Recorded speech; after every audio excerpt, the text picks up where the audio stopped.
Buenos días a todos, un placer estar acá. Muchísimas gracias por la invitación.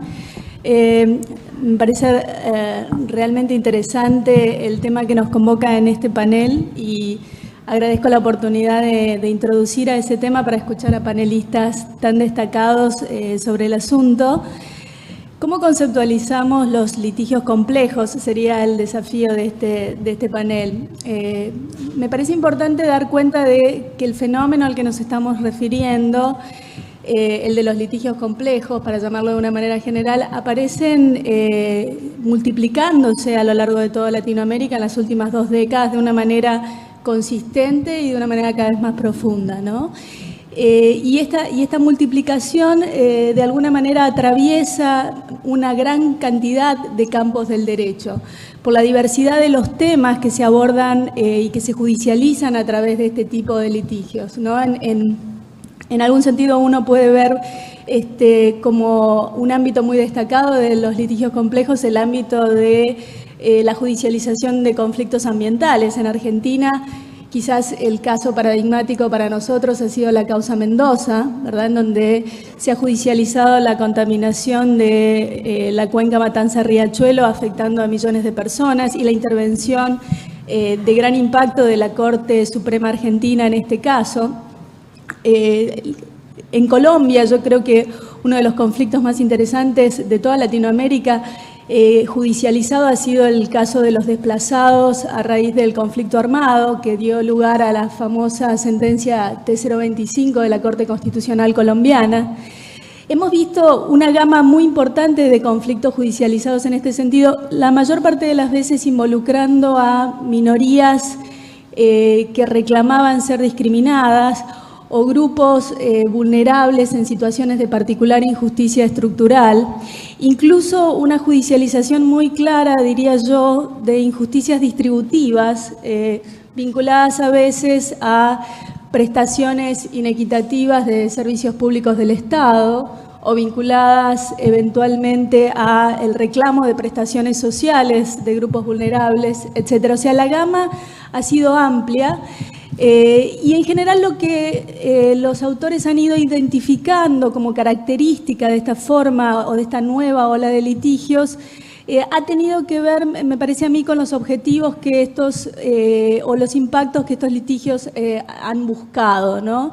En algunos casos el objetivo de una realización más plena y más completa de los derechos.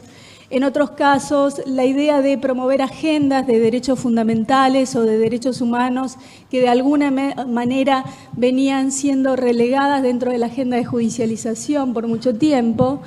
En otros casos, la idea de visibilizar ciertos grupos menos aventajados a partir de la judicialización de sus conflictos. En definitiva, una gama de objetivos que uno podría decir comprenden acciones públicas o comprenden agendas, que por qué no podríamos llamarlas agendas de política social en algún sentido. Lo interesante es que este tipo de fenómenos litigiosos han recibido dentro de Latinoamérica una variedad también bastante amplia de nombres, ¿no? Hablamos de litigio de impacto, litigio estratégico, litigio de derecho de interés público, litigio público o de derecho público, litigio de incidencia pública, litigios colectivos, litigios de derechos sociales, litigios estructurales, ¿sí? Y litigios complejos, ¿no?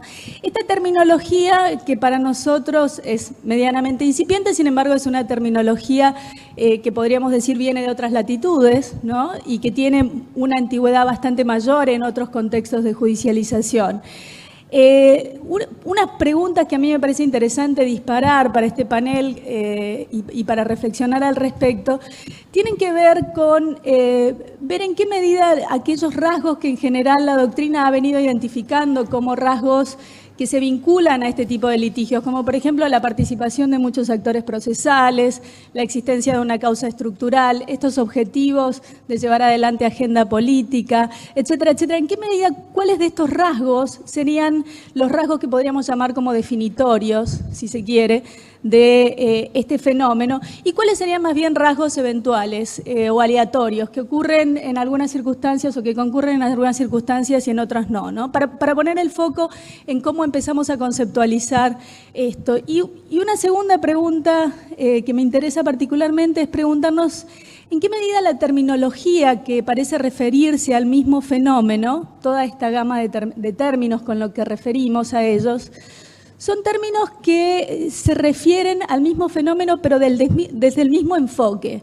¿En qué medida no se tratan de términos que estarían vinculados a enfoques diferentes? Por ejemplo, a un enfoque sociopolítico o jurídico-político en el caso de términos como litigio de impacto o estratégico o de incidencia pública, y en qué medida otros términos como el de litigio colectivo o de derechos sociales o estructural estarían más vinculados a una perspectiva que pone énfasis en rasgos característicos jurídicos, ¿no?